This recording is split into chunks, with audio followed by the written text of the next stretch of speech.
We've talked a couple times this offseason about why South Carolina's rush defense is a concern in 2023.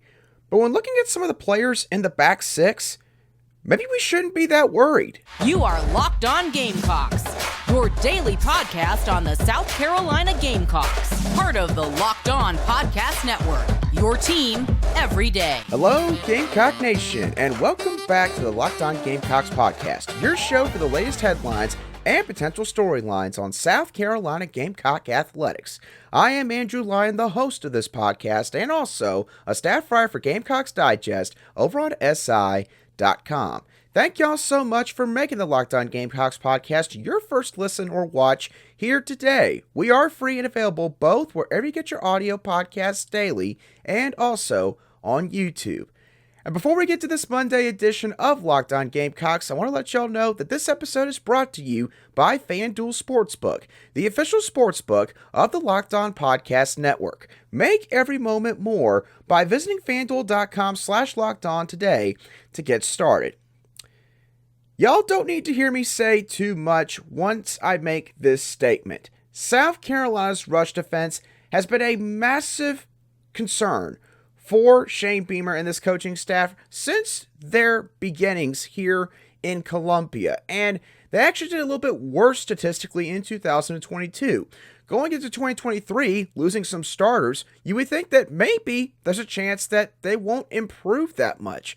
But when looking at some of the players on the defensive side of the ball, mainly linebackers Stone, Blanton, and Debo Williams, I think that South Carolina's rush defense can be altered in 2023 in the sense that the narrative could change regarding South Carolina's rush defense.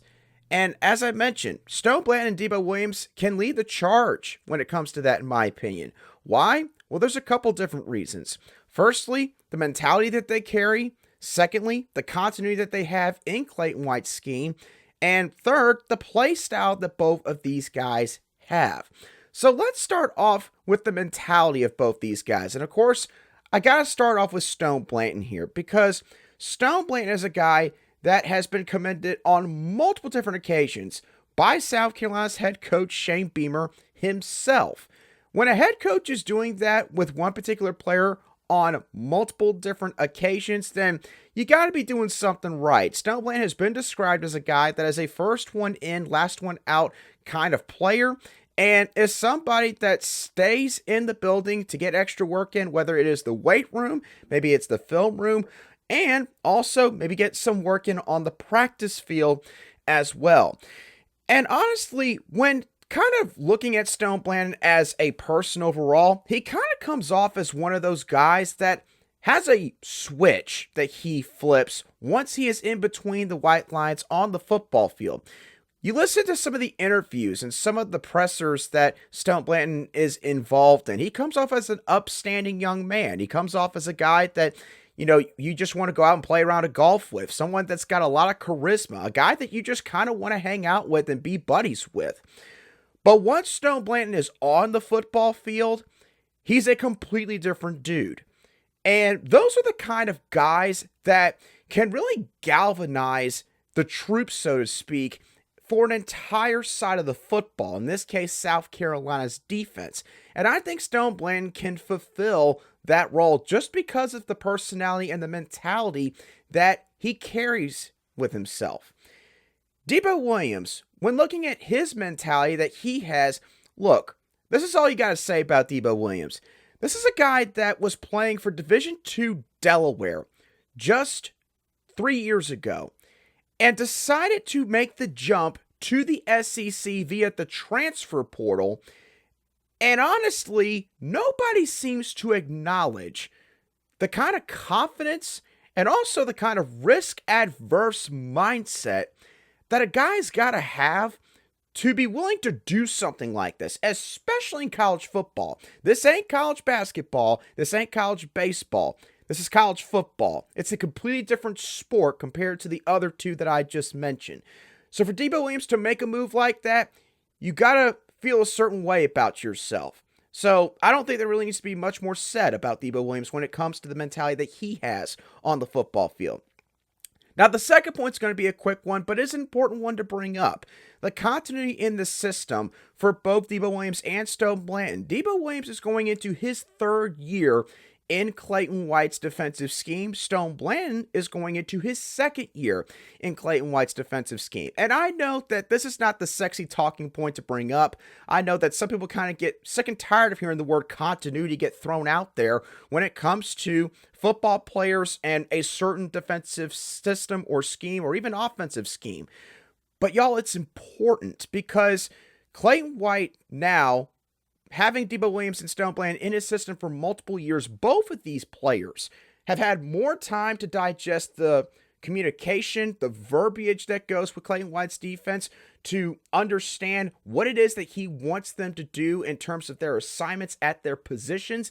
And this allows these guys to build more confidence when they're in live game situations. And this increased confidence, therefore, is going to allow these guys to play faster on the football field. It is a real thing. When you feel better about what it is that you're getting ready to do, whether it is a football game or whether it is a daily task in your life, then you're going to be a little bit quicker. You're probably going to be a lot more effective when you're trying to complete that task. And that's something that is definitely going to manifest itself with Debo Williams and Stone Blanton in 2023, in my opinion. And then here's the other thing to take into account here.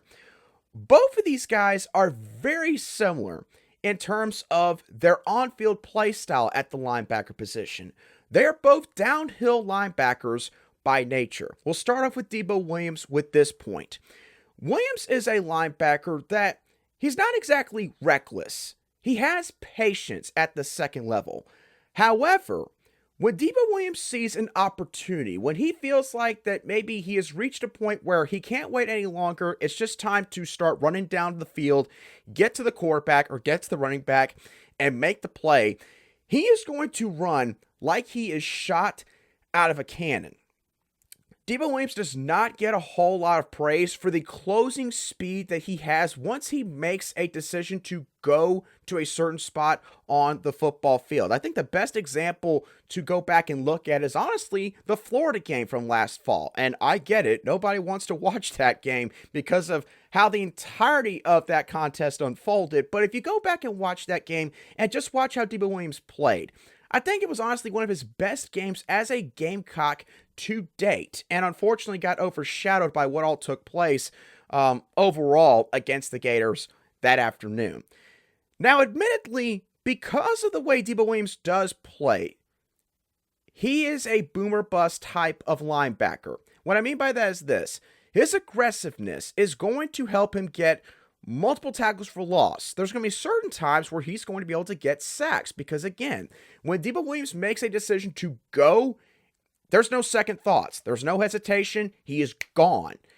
However, there's going to be some plays that are going to happen on occasion where he might allow an inside cut, or maybe he falls for a pump fake from the opposing quarterback, and because of that, the offense takes advantage, even though Debo Williams is in good position, and maybe they make an explosive play out of it, they get a first down, they extend the drive one way or another. That doesn't sound great, obviously. However, here's the question I would then ask all of you. Would you rather have that, or would you rather have Debo Williams sit back, maybe be a little bit overly patient at the second level, and the opposing team is constantly getting positive yardage down the field? You're rarely seeing negative plays take place. That has been a real negative, admittedly, for South Carolina's defense. There hasn't been enough negative plays in terms of sacks and tackles for loss. Debo Williams can change all of that if he is starting on the football field in 2023, and I believe he is going to, just based on the circumstances. Stone Blanton, let's move on to his play style. Again, very similar to Debo Williams, but here is the main difference. Blanton has more of an ability to run sideline to sideline than Debo Williams does, admittedly. And his film studying and, again, his continuity in this system, having a second year now that he's going into, is going to allow him to just play even faster than he probably was able to in 2022. And if you go back and watch Stone Blanton's high school film from his days back in Mississippi, Stone Blanton can lay the boom on anybody when he is in good position. And again, he's got more knowledge of the playbook. He's probably going to be in a little bit better shape now being a true sophomore on this roster. And he already is a guy that, again, he brings a certain mentality, whether it is onto the football field or whether it's in the building every single day. I think Stone Blanton is a guy where you cannot really feel comfortable unless you get past him if you're an opposing running back. So overall, with Debo Williams and Stone Blanton, both of these guys can change the narrative around South Carolina's rush defense because of the mentality that they carry, their continuity in Clayton White's scheme, and also both of their play styles differ enough to where they could be a sort of yin-yang combination in the second level when it comes to their play style in South Carolina's defense in 2023. Now, admittedly, both of these guys alone cannot change the entire narrative when it comes to the rush defense. As much as I just commended both of them, these guys are going to need some help. And I think that help can come from South Carolina's secondary. We're going to talk about the guys that could be a fixture in that equation in just a couple moments right here on Locked On Gamecocks. But first, today's show is brought to you by FanDuel. Baseball season is in full swing, and there's no better place to get on the action than FanDuel.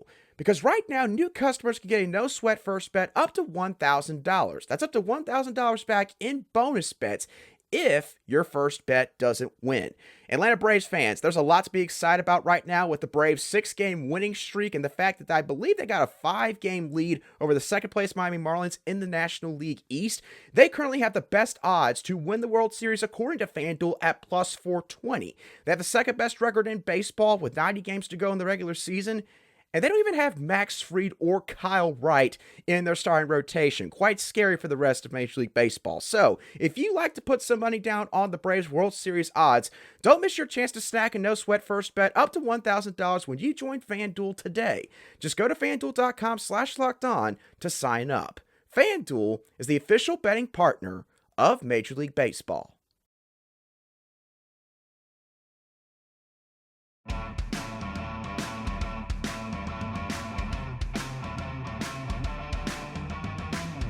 Welcome back to this Monday edition of the Locked On Gamecocks podcast, where we cover your South Carolina Gamecocks every single day.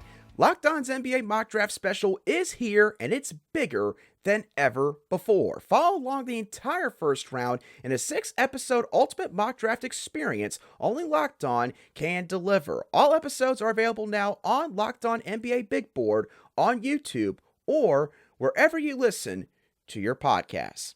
All right, let's talk about South Carolina's secondary on the defensive side of the ball and continuing our discussion regarding South Carolina's rush defense and trying to change the identity surrounding it. Because South Carolina's defensive backfield, especially the safety group, has got multiple players that can help guys like Stone Blanton and Debo Williams at linebacker and the rest of the Gamecocks defensive front in the rush defense department. And when you're going to talk about South Carolina's safety group or defensive backfield as a whole, you got to start off with Nick Emmanwori, probably the best player on South Carolina's defense at this very moment. Nick Emmanwori was South Carolina's best tackler last season as a true freshman. And we all found this out in just his first collegiate start when South Carolina took on the Arkansas Razorbacks in week 2. Nick Emmanwori was all over the field. He was making good wrap-up tackles against some of the biggest ball carriers in the SEC that Arkansas possesses on their side of the ball. And he was also a guy that saved a touchdown early in the game. He was just flat out getting after it, despite the fact that it was only his second career college game and, again, his first career start. Now, admittedly, Nick Emmanwori, in my opinion, he did wear down a little bit as the season continued to progress. Not a humongous surprise for a guy that was playing such a big role like Nick Emmanwori was for this defense, because the other thing is this. We got to remember, in Clayton White's defensive scheme, the safeties are honestly the most important players in terms of not just their play, but also how they relay signals and communicate with everybody else on the defense. It's not as much the linebackers, more so than is the safeties. Nick Emmanwori had to shoulder all of that as a true freshman. It's a lot for him to have to handle, and I do think it took a toll on him as the season progressed, because there were some times where he did maybe overrun a rushing lane that an opposing running back was taking. Maybe there were times where he actually kind of got himself too much out of position and he missed a tackle or two. But again, that's going to happen for a true freshman. But now Nick Emmanwori is a sophomore. He's now, again, been in Clayton White's system for a whole season. He's got a ton of experience, invaluable experience now under his belt after what happened in year one. Obviously, you got to assume that off the field, he's probably bulked up, added some good weight in terms of his muscle mass. And so when you combine all of that, Nick Emmanwori, he's going to be looked at to be maybe the leader of the defense in 2023. And again, this is a guy that clearly specializes mainly in rush defense. So I highly doubt you're going to see as many mistakes from Nick Emmanwori once you get to like week 8, 9, or 10 in this upcoming season. Now, his counterpart at the safety position could very well be another rising sophomore in DQ Smith. Now, the first thing that stands out about DQ Smith when you look at him is his overall frame, because DQ Smith, he is built like an absolute tank, being listed at 6'1", 210 pounds. But honestly, y'all, when you see DQ Smith on the football field, or even just a photo of him, a still shot, DQ Smith looks like a guy that could play linebacker. I mean, he is just massive with the frame that he carries. And here's the other thing. You listen to DQ Smith in interviews that he has done over the past few months, late in the season this past fall. You could just tell that this is a kid that is mature beyond his years. This is a guy that he thinks about the game maybe a little bit differently than a lot of other guys do at his age. And you combine that with, again, the maturity both on and off the field that Nick Emmanwori has. South Carolina, they probably have one of the best safety duos in the entire country. For all of you everydayers, maybe continue to listen to this show over the course of the summer. We might have to do another show just on that topic. But the point being, DQ Smith, just like Nick Emmanwori, he specializes in rush defense. He's probably added on more good weight this offseason. He's got another year in the system. Got a lot of experience that, again, maybe you don't want to usually have to give a freshman by having them start the majority of the games in their first year in the SEC nonetheless. But it's going to really benefit DQ Smith and Nick Emmanwori both going into this season and also beyond. Now, here's another guy that's going to play a big role in this defensive backfield, who, in my opinion, honestly, is the most unsung player in the secondary. And that's David Spaulding. Now, Spaulding missed the majority of the season this past year because he was dealing with a couple different injuries, I believe. I think that his season ended last year because of a foot injury that he eventually just had to have surgery on. And he wound up missing the rest of the regular season, obviously. And I believe even missed a little bit of time at the beginning of spring practice, at least in terms of the team-oriented drills that South Carolina was running. But David Spaulding, at this point, you would have to assume is probably close to 100% if he's not there yet. And this is a guy that when he is on his A game, he is a difference maker in the secondary. And again, if you're looking for an example, go back and watch the Kentucky game from this past fall. David Spaulding had 5 total tackles in that game, but also forced a fumble on the first offensive play of the game that Kentucky ran. And he also recorded an interception in that contest as well. And here's the thing about David Spaulding. Again, another year in the system, yada, yada, yada. But him and DQ Smith both can play either nickelback or safety. Now, if you ask me for my personal opinion, I think that they would be better suited with David Spaulding as the nickel corner and DQ Smith being back there at safety alongside Nick Emmanwori. But with David Spaulding, he's a versatile piece back there. He can give you a little bit of everything. And I think that especially with the fact that Cam Smith and Darius Rush are both gone from the secondary with the great careers they had in Columbia over the past few seasons, David Spaulding is going to be a very important piece for this unit. And especially in rush defense, this is a guy that has proven before in glimpses that he could be a difference maker. And I think you'll see that again in 2023. And then one more kid I want to bring up before we move on to our final segment. Somebody that is going to be a true freshman, ironically enough, in 2023. But a guy that, in my opinion, is a carbon copy of one of the other players I've already talked about. And that's Jalon Kilgore.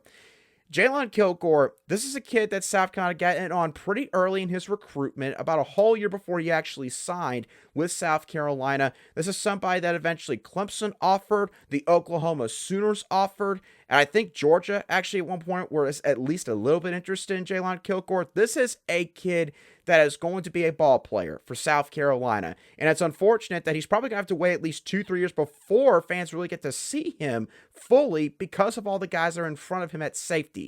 But Jalon Kilgore is a carbon copy of Nick Emmanwori in terms of his play style. He's a guy that, again, he knows how to square up a ball carrier, he knows how to lower his shoulder, and he wraps up really well. He has the fundamentals of tackling down to a T, which is something that, admittedly, because of the rule changes and how hard it is to coach around the rules, these days, you rarely see that with a young defensive back heading into college football. But Jalon Kilgore is not a guy that Torian Gray is going to have to worry about in that aspect. He comes from a military background. His father, I believe, was in the military for years and years. So you know that he's going to be disciplined. And he's also a kid that's already getting some reps on special teams based on what we all saw at spring practice a couple months back. So Jalon Kilgore is going to be a big-time player one way or another for this team. But again, when Nick Emmanwori or DQ Smith, either one need a blow for just a few plays, Jalon Kilgore is going to go out there, and I'm going to tell you right now, I don't think there's going to be that big of a drop-off, and that is exciting to see because Torian Gray, we've already seen what he can do with both talented players and what he can do with guys that maybe have to be refined and developed over a couple years. Now we're starting to see some talent stack up at certain spots, especially safety, and that should be a real dangerous thought for the rest of the SEC teams that are going to be facing South Carolina's secondary over the coming years. So Jalon Kilgore, combined with Nick Emmanwori, David Spaulding, and DQ Smith, that quartet of safeties right there, or defensive backs in general, they're going to help out Stone, Blanton, Debo Williams, and the rest of the South Carolina defense in terms of really trying to change the narrative surrounding South Carolina's rush defense heading into this upcoming fall. All right, so before we get into our final portion of today's show, real quickly, I want to thank all of you everydayers for making the Locked On Gamecocks podcast your daily choice for South Carolina Gamecock sports coverage. If you want to become an everydayer of the Locked On Gamecocks podcast, then you can feel free to follow us wherever you get your audio podcasts daily. Subscribe on YouTube. Click those bells for notifications on future shows posted from the Locked On Gamecocks podcast. And you can even follow us on Twitter at Locked On S C. Really appreciate all the support, though, that all of you everydayers already give the Locked On Gamecocks podcast. All right, enough of all that. Let's get into Liam Andrews, a two-way lineman from the 2024 recruiting class that you South Carolina Gamecock fans are going to want to remember for the rest of this summer and the rest of this cycle as a whole. Now, there's a reason why I bring up Liam Andrews' name, because some of you might be wondering, why have you talked about this kid up to this point in this recruiting process? Well, the reason is there hasn't been a whole lot of reason to talk about Liam Andrews, but South Carolina on the interior defensive line, we talked about this just a couple shows back. It has been really going good for Shane Beamer and this coaching staff when it comes to recruiting interior defensive line. They've missed on multiple targets in this cycle. Guys like Justin Green, Jordan Thomas, Heaven Brown-Schuler, and now you could throw in Nasir Johnson to the group as he just committed to the Florida Gators this past week, and a kid that the Gamecocks hosted for an official visit, I believe just 2 weekends ago. But Liam Andrews, again, a two-way lineman, plays both offensive and defensive line for his high school.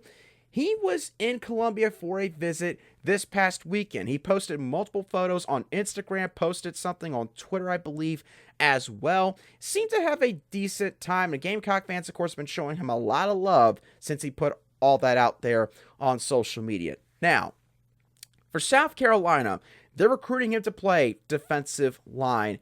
And when you look at his film from his junior season, it's no wonder why South Carolina thinks he is a future interior defensive line, because Liam Andrews possesses all the traits of a modern-day interior lineman. He is a guy that has got great burst off of the line of scrimmage. He has got multiple pass rushing moves in his arsenal with his hands. He could do swipes, he could do clubs, he could do dip and rips, he could do a multitude of different things, which again is something that you don't see too often out of defensive linemen at this stage of their football career. And the other thing to top all that off is Liam Andrews plays with a certain ferocity on the football field. He has a tenacious attitude and basically an attitude that says, I don't give a you-know-what about you because you're my opponent. We got to go at it for 60 minutes here, and I'm going to put you in the turf every single play. That's the kind of mentality that you want your linemen especially to have on your football team. South Carolina would be getting that with Liam Andrews if he does end up at Columbia at the end of the process. Now, here's the other reason why South Carolina fans should feel a little more comfortable about where they might stand in his recruitment. Liam Andrews comes from Brookline, Massachusetts. That's his hometown, and that is an hour away from Fiskdale, Massachusetts. The reason I bring up that town is because that's the hometown of Dante Reno, South Carolina's quarterback commit for the 2024 class, and arguably their biggest recruiter for this 2024 class. So you know that Dante Reno's already messaging Liam Andrews. You know he's probably already reached out to him several different times, especially after this recent visit. Now, admittedly, it's not going to be easy to get Liam Andrews because he's got a couple of big-name programs from the Northeast that are also pushing for him, like the Wisconsin Badgers. Wisconsin has hosted Liam Andrews on 2 different occasions to this point, including for an official visit the weekend of June the 9th through the 11th, the weekend prior to his official visit or his visit at South Carolina. He also has taken a multitude or an abundance of visits to Penn State, 5 of them to be exact, including an official visit that took place on the weekend of June the 2nd through the 4th. Again, Wisconsin, they have churned out a lot of talented defensive prospects and sent a bunch of guys to the NFL. TJ Watt comes to mind, JJ Watt, the Watt brothers. There is a legacy there. And they've got plenty of other guys that I probably could not name off the top of my head as well. Penn State, obviously, one of the biggest, most historic programs in that region when it comes to college football. So, again, it's certainly not going to be easy. But here's the thing. South Carolina's got a lot of reason to want to get Liam Andrews, not just for the fact that he's obviously talented, not just for the fact that one of their biggest commits for this cycle, literally, his hometown is located an hour away from Liam Andrews' hometown. But here's the other thing. If South Carolina does not get Liam Andrews, from a ranking standpoint, based on what I've seen, there'd be a massive drop-off after that. If you don't get Liam Andrews, then South Carolina, in a way, you're probably settling for some guys that could be talented, could very well end up being great players, but guys that at a minimum would probably take a couple of years to develop in your program. South Carolina's been doing a great job recruiting the trenches in their first couple of years under Shane Beamer, and with the offensive line of the 2024 class, that has continued. But defensive line is just as important, obviously, when it comes to the SEC. And South Carolina can ill afford to see a massive drop-off when it comes to the recruiting on that front. Dylan Stewart, great player. South Carolina likely leads for him at this moment. I still feel very confident in saying that.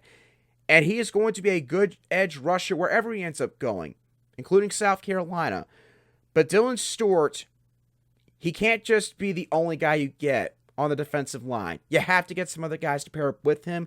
Liam Andrews, he's got all of the qualities of a modern-day interior pass rushing defensive lineman that you want in your program.